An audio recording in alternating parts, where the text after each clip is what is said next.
हजरत मोहम्मद बिन अबू बकर रदी अल्लाह ताला अन्हु फरमाते हैं, इसको साहिब सुबुलुल हुदा व रिशाद इमाम यूसुफ सालेही ने नकल फरमाया। कहते हैं कि मैं हुजूर के साथ एक जंग पे गया तो वापस हम आ रहे थे, तो उस जंग में बड़ी फतह हुई। 5वां हिस्सा माले गनीमत का हमने सरकार की बारगाह में नजराना पेश किया तो 80 ऊंट हुजूर के हिस्से में भी आए, इतना नफा मिला। वापस आ रहे थे तो एक जगह शाम का वक्त हो गया, कुछ इलाका अच्छा मिला तो हुजूर ने फरमाया सफर आगे ना करो, यहीं पड़ाव कर लो, पता नहीं आगे जाके कोई ऐसी अच्छी जगह मुयस्सर आए ना आए। हालांकि हुजूर सारा कुछ जानते हैं, पर तालीम उम्मत के लिए फरमाया यही। कहते खेमे लग गए, रुक गए। एक एक खेमे में 2-2 4-4 आदमी। फरमाते मेरे खेमे में हजरत मोहम्मद बिन अबू बकर जनाब अबू बकर के साहिबजादे, तो मेरे खेमे में जो सहाबी थे ना वो बड़े मोटे ताजे थे, बड़े वजूद उनका, बस्ततन फिल इल्म वल जिस्म, मोटे तगड़े। मगरिब की नमाज पढ़ने हम हुजूर अलैहिस्सलातु सलाम की बारगाह आली मर्तबत में हाजिर हुए। हुजूर के पीछे नमाज पढ़ी इक्तदा में। कहते नमाज मुकम्मल करके ना तो सहाबी का दिल किया मैं दस्तबोसी करूं। उस जमाने में लोग लकड़ी के जूते पहनते थे, खड़ाओं कहा जाता था।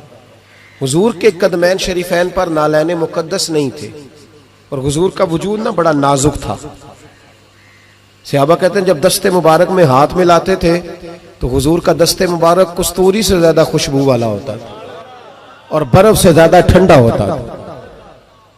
तो फरमाते हैं हुजूर की बारगाह में ना नमाज के बाद जब सहाबा बिखरे तो वो भी आगे बढ़े सलाम। ये कुछ लोग आते हैं सलाम लेने, मुझे बड़ी तकलीफ होती है जब धक्के लगते हैं ना, तो मैं कहता हूँ यार ना आया करो, हम कौन सा कोई इतने एजाज वाले लोग, फिर धक्के लग। और कुछ इतनी मोहब्बत से सलाम लेते हैं, इतनी मोहब्बत से सलाम लेते हैं कि कई दफा जोड़ हिल जाते हैं, इतना जबरदस्त सलाम लेते हैं। वो पीछे खड़े होते हैं तो हाथ खींच लेते हैं।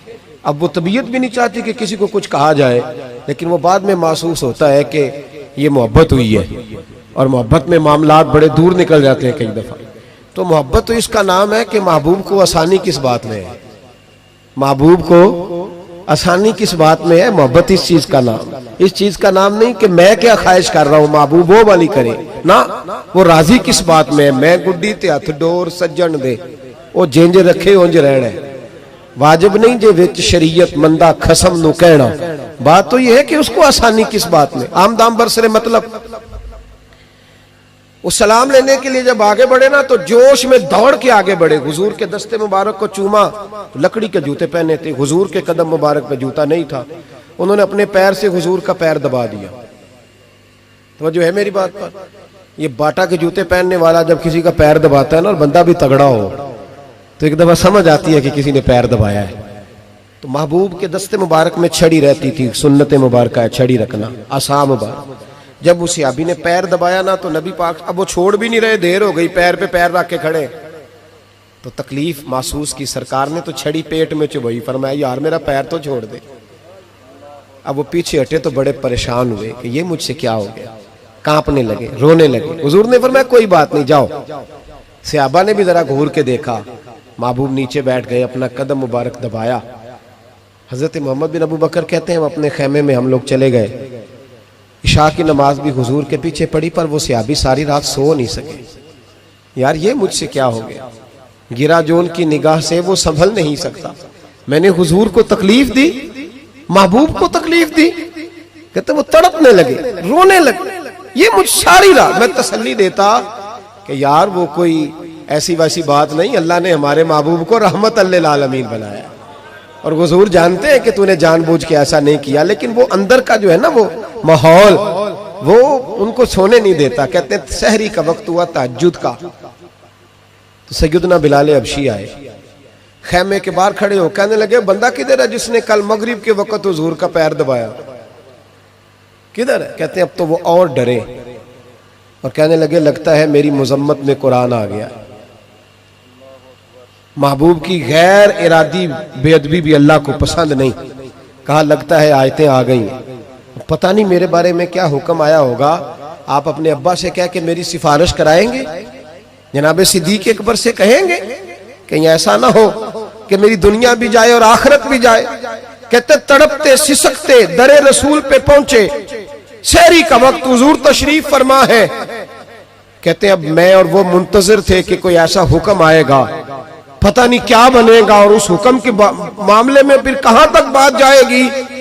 कुर्बान जाए, जब हुजूर के सामने खड़े हुए तो सारा कुछ जानने वाले महबूब ने अपनी उम्मत की तालीम के लिए फरमाया, भाई इशा के बाद ही तुझे बुलाने का इरादा हुआ था, फिर ख्याल आया कि तू कहीं सोया होगा, शहरी में लोग उठ जाते हैं तहज्जुद के लिए, इसलिए तुझे बुलाया है। फरमाते हैं अब इंतजार था कि वो बड़ी बात आए, डर रहे थे, लेकिन कुर्बान जाए नबी पाक ने पैर दबाने का जिक्र ही नहीं फरमाया। हुजूर फरमाने लगे बुलाया इसलिए है कि कल शाम मैंने तेरे पेट में छड़ी चबो दी थी, तुझे तकलीफ हुई होगी तो अल्लाह की रिजा के लिए माफ नहीं कर देता। जनाब मोहम्मद बिन अबू बकर कहते हैं पहले तो वो अकेला रोता था, अब हम सब ने रोना शुरू कर दिया। हुजूर आप क्या फरमाने? कहने लगे नहीं यार, बेचारे का पेट बड़ा है, मैंने छड़ी चबो दी, उसको तकलीफ हुई होगी। और क्या लफ्ज है हदीस में, महबूब फरमाने लगे मैं सारी रात सो नहीं सका, इसका वो दर्द। ओ भाई तो अपने अब्बा को सख्त बात कह के आके बेड पे आराम से सो जाता, तू अपनी अम्मा को सख्त जुमला कह के वो तड़पती रहती है, उसे वो सारी रातें याद आती हैं, उसने बेटे के लिए बेदार रह के गुजारी होती, तो एक फिक्रा कह के तू सोचता ही नहीं, कहने वाले तो कह ही देते हैं, ये सुनने वाले हैं जो कमाल करते हैं, तूने ख्याल ही नहीं किया। महबूब फरमाने लगे सो नहीं पाया, चल अल्लाह की रिजा के लिए माफ कर दे। तो कहने लगे हुजूर वो तो मैंने पैर दबाया था इसलिए आपने मुझे छड़ी चबोई, आप क्या कह रहे हैं? तो महबूब फरमा देखे वजाहत देखे, महबूब फरमाने लगे तूने तो अन देखे पैर दबाया था, मैं तो देख रहा था, मुझे नहीं छड़ी चबोनी चाहिए थी, चल तू क्या मैंने माफ किया। तो अर्ज करने लगे हुजूर जिस तरह आप राजी हैं मैं भी उसी तरह ही राजी हूँ। महबूब फरमाने लगे तू तो राजी है पर मैं नहीं अभी राजी। हुजूर आप कैसे राजी होते हैं? फरमाया जी 80 ऊंट मेरे हिस्से में आए हैं, अगर तू सारे तोहफे में कबूल करे तो मैं राजी हो जाऊंगा, तोहफे में रख ले सारे। कौन देता है देने को, फाजिल बरेलवी का अंदाज में जरा देखिए, कौन देता है देने को, इसका पंजाबी तर्जुमा है कि कौन देता है, देना वास्ते जिगरा चाहिए, कौन देता है देने को, मुंह चाहिए, देने वाला है सच्चा हमारा। और